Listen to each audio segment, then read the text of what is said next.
కూర్చోండి. పద్మశ్రీ అవార్డ్స్‌కి సంబంధించి తెలంగాణలో ఒక చర్చ నడుస్తా ఉంది. ఇటీవల పద్మశ్రీ ఇస్తున్నటువంటి కొన్ని అంశాలు కొంతమందికే కేవలం సెలెక్టివ్‌గా ఇస్తున్నారంటూ కూడా ఒక చర్చ సాగుతోంది. అందులో ముఖ్యంగా గద్దరన్నకి పద్మశ్రీ ఎందుకు ఇవ్వాలి అంటూ కేంద్ర మంత్రి బండి సంజయ్ కొన్ని ఘాటు వ్యాఖ్యలు చేశారు. ఇదంతా కూడా మనం చూస్తున్నాం.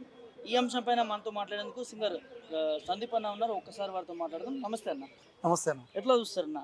గద్దరనని కొన్ని వ్యాఖ్యలు చేశారు. ఎందుకు ఇవ్వాలి అన్నట్టు కూడా ఒక నక్సలైట్ అంటూ కూడా చేశారు. సో మీకు చాలా తెలుసు గద్దరన్న గురించి. ఏం చెప్తారు? అయితే నక్సలైట్ అని ఎవరైతే మాట్లాడినటువంటి బండి సంజయ్కి ఇప్పుడు అవార్డు ఇచ్చినటువంటి మందకృష్ణన్న కూడా గతంలో పీపుల్స్ వార్లో పనిచేసిండు.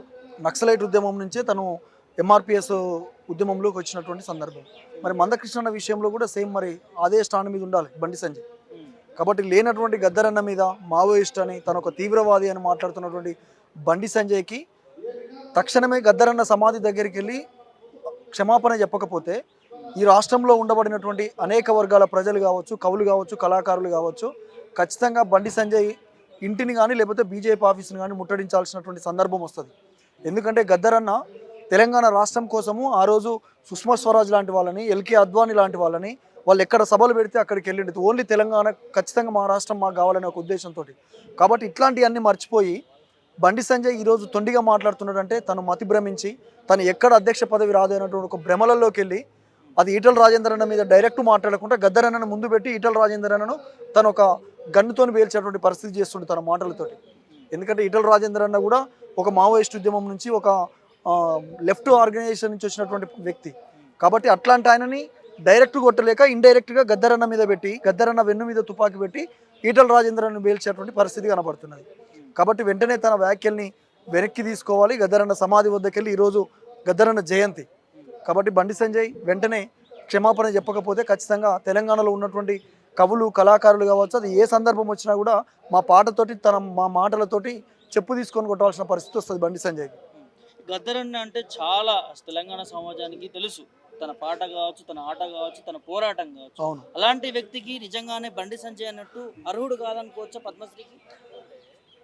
అసలు గద్దరన్న పద్మశ్రీకి ఏం తక్కువ?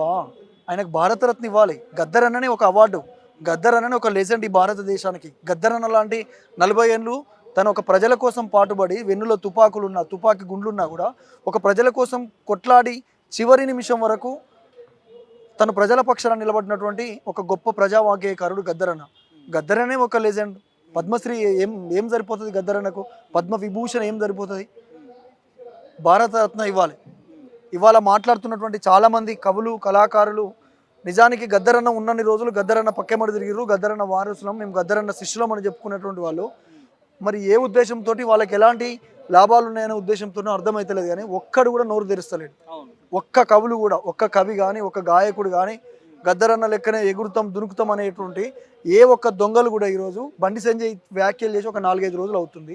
ఒక్కరు కూడా నోరు తెరిచి కనీసం ఖండించట్లేరు. మరి వాళ్ళకు దాని వెనుక ఉన్నటువంటి స్వార్థం ఏందనేది ఇప్పటికీ అర్థమవుతలేదు. కాబట్టి ఈ బుద్ధిజీవులు, ఈ తెలంగాణ గడ్డ మీద పుట్టినటువంటి బుద్ధిజీవులు, దీనితో పాటు నిజానికి కేసీఆర్ గారు ముఖ్యమంత్రిగా ఉన్నప్పుడు గద్దరన్నని గేటు దగ్గర నిలబెట్టినని ఊగదంపుడు ఉపన్యాసాలు ఇచ్చారు. ఎవడు పడితే వాడు మాట్లాడారు. మరి వాళ్ళ మాట్లాడిన మాటలకు మీ యొక్క సమాధానం ఏదని నేను అడుగుతున్నా చాలామంది కవులని, కళాకారులని. ఒక్కడైనా స్పందించాలి కదా. 5 రోజులు 6 రోజులు అవుతుంది. బండి సంజయ్ ఇలాంటి గద్దరన్నని ఎట్లా పడితే అట్లా మాట్లాడిండు. మేము ఎట్లిస్తాం గద్దరన్నకు? గద్దరన్న ఒక తీవ్రవాది, ఒక మావోయిస్టు, అలాంటి ఆయన అర్హుడు కాదని మాట్లాడాడు.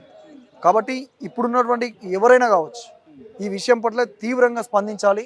బండి సంజయ్ లాంటి వాళ్ళని ఎదుర్కోవాలి. ఖచ్చితంగా అలాంటి చీడ పురుగు మళ్ళొకసారి మాట్లాడకుండా ఉండాలంటే వెంటనే సభ్య సమాజం అంతా స్పందించి ఖచ్చితంగా బండి సంజయ్ లాంటి వాళ్ళని ఈ తెలంగాణ గడ్డ మీద నుంచి తరిమే విధంగా మనం అందరం ముందుండాలి. మీరు అన్నట్టుగా కేసీఆర్ ప్రభుత్వం ఉన్నప్పుడు గద్దరన్నని గేటు బయట కూర్చోబెట్టిండు కొన్ని గంటల పాటు. సో అవమానించిండు, ఘోర అవమానం జరిగింది గద్దరన్నకు అని అన్నారు. మరి ఇవాళ జరగట్లేదు అనుకోవచ్చా? మరి ఎందుకు ప్రశ్నించట్లేదు మీరు అన్నట్టు? అసలు సిసలైనటువంటి అవమానం ఇలా కాంగ్రెస్ ప్రభుత్వంలోనే గద్దరన్నకు జరుగుతున్నది. గద్దరన్న ఉన్నన్ని రోజులు గద్దరన్న ఎమ్మడి తిరిగి గద్దరన్న పేరును వాడుకొని కేసీఆర్ గారు గేటు దగ్గర నిలబెట్టినని ఎట్లా పడితే అట్లా మాట్లాడింది. ఇవాళ ఇదే రేవంత్ రెడ్డి, ఓటుకు నోటుకు దొంగ అయినటువంటి రేవంత్ రెడ్డి మాట్లాడిండు.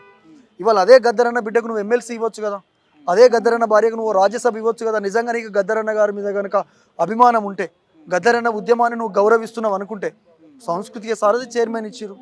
గద్దరన్న ఏమంటే అనేక మంది, చాలామంది తిరిగిరు. అలాంటి వాళ్ళని గుర్తించి నువ్వు ఇవ్వచ్చు కదా. గద్దరన్నను చూసి ఈరోజు కాంగ్రెస్ పార్టీకి చాలామంది చివరి రోజులలో గద్దరన్న రాహుల్ గాంధీ దగ్గరికి వచ్చి ఆయన సేవ్ కాన్స్టిట్యూషన్ అని రాజ్యాంగం పట్టుకొని దేశమంతా తిరుగుతున్నాడని, ఇందిరమ్మ మనవడు అయినప్పటికి కూడా ఆ రోజు అనేక మందిని నక్సలైట్లను చంపినటువంటి ఇందిరమ్మ మనవడు రాహుల్ గాంధీ అయినప్పటికీ కూడా రాహుల్ గాంధీ దగ్గరికి పోయి ముద్దు పెట్టుకున్నాడు గద్దరన్న. ఇలా అట్లాంటి ఆయనకు మీరు ఏం గౌరవం ఇచ్చినట్లు? వెంటనే నువ్వు రాష్ట్ర వ్యాప్తంగా బంద్కు పిలుపునియొచ్చు కదా, కాంగ్రెస్ పార్టీ ఆధ్వర్యంలో ప్రభుత్వం నీదే ఉంది కదా, బండి సంజయ్ లాంటి వాళ్ళ మీద నువ్వు కేసు పెట్టొచ్చు కదా ఇక్కడ గద్దరన్నను అవమానించినందుకని. కాబట్టి వాళ్ళు ఏదున్నా ఇక్కడ కింద చోటేబాయ్ పైన బడేబాయ్, వాళ్ళు ఒక మ్యూచువల్ అండర్స్టాండింగ్ తోటి ఇక్కడ బీఆర్ఎస్ పార్టీని దెబ్బగొట్టాలనే ఉద్దేశంతో వాళ్ళు కలిసి డైవర్షన్ పాలిటిక్స్లో భాగం ఇదంతా చేస్తున్నారు. ఎందుకంటే మోదీ వారి మాటల్లో కూడా గద్దరన్నను మెచ్చుకున్న పరిస్థితి చాలా అద్భుతం ప్రశంసలు మాట్లాడింది. ఈ బండి ఇక్కడ ఉన్నటువంటి బండి సంజయ్ ఎందుకు మా కార్యకర్తలు చనిపోతే పాట పాడిన ఒక నక్సలేటు చాలా మందిని చంపేయడు అది ఇది మాటలు మాట్లాడుతా ఉన్నారు, ఎట్లా చూడొచ్చు? నేను ఏమంటున్నంటే గద్దరన్న లాంటి వ్యక్తుల గురించి బండి సంజయ్ లాంటి వాళ్ళు మాట్లాడితే ఎక్కడ మీడియా ఆయన వైపు వెళ్తున్నది. చాలా రోజులు బండి సంజయ్ ఎప్పుడు కూడా మీడియాలో ఉండాలనే చూస్తాడు.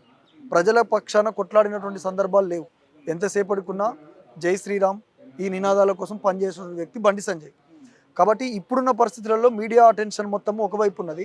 మీడియాను మొత్తం ఆయన వైపు తిప్పుకోవడం కోసము తెలిసి తెలవక మాట్లాడినటువంటి వ్యాఖ్యల, లేకపోతే నిజంగా కావాలనే బీజేపీ వెనక నుంచి మాట్లాడిస్తున్నదా? కాబట్టి వెంటనే ఈ వ్యాఖ్యల్ని వెనక్కి తీసుకోవాలి. గద్దరన్న సమాధి వద్దకు వెళ్ళి తను క్షమాపణ చెప్పాలని ఖచ్చితంగా బండి సంజయ్ని డిమాండ్ చేస్తున్నాం. చెయ్యని పక్షంలో తెలంగాణ ఉద్యమంలో ఏ విధంగానైతే మా మాట ఉన్నదో మళ్ళొక్కసారి ఈ గడ్డ మీద నుంచి బీజేపీని తరిమేంత వరకు మేమందరం కవులు కళాకారులుగా ఖచ్చితంగా బండి సంజయ్ని వదిలిపెట్టే ప్రసక్తే లేదు.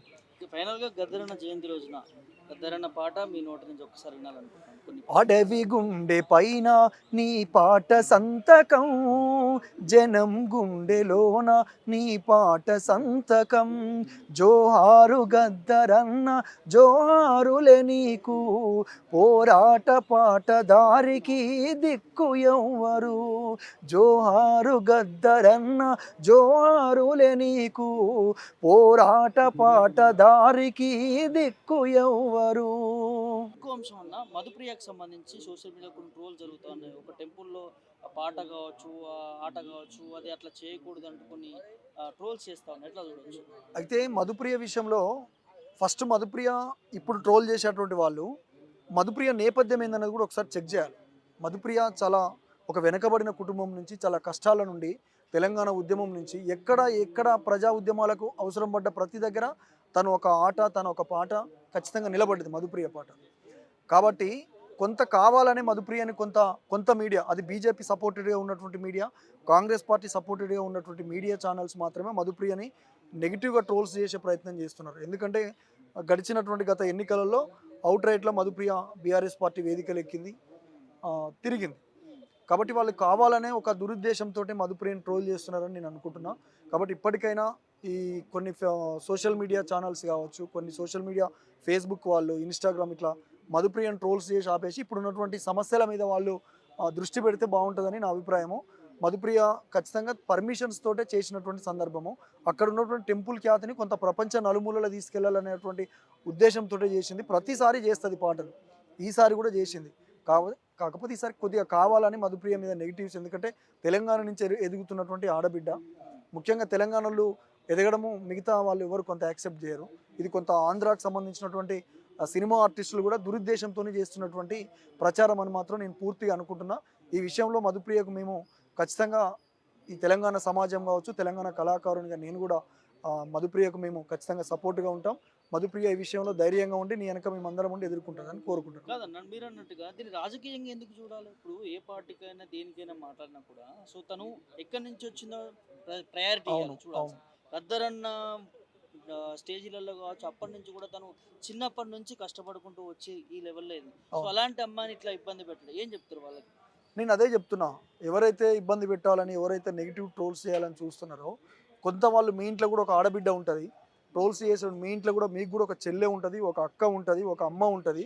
ఇవన్నీ మర్చిపోయి ఒక ఆడబిడ్డ మీద నిందలేస్తున్నప్పుడు ఆ థంబ్నెయిల్స్ పెడుతున్నప్పుడు కూడా కొంత చూడలేని విధంగా పెడుతున్నారు. కాబట్టి వీటిని వెంటనే వెనక్కి తీసుకొని కొంత మీ అక్కనో, మీ చెల్లినో, మీ అమ్మనో, మీరే మీ ఇంట్లోనో మనిషి అయితే ఇట్లనే చేస్తారా? కాబట్టి దీని గురించి సమాజం కూడా ఆలోచించి ఈ టైంలో మధుప్రియ లాంటి ఒక మన తెలంగాణ ఆడబిడ్డకు మనం అందరం అండగా ఉందామని ప్రతి ఒక్కరిని కోరుకుంటున్నాం.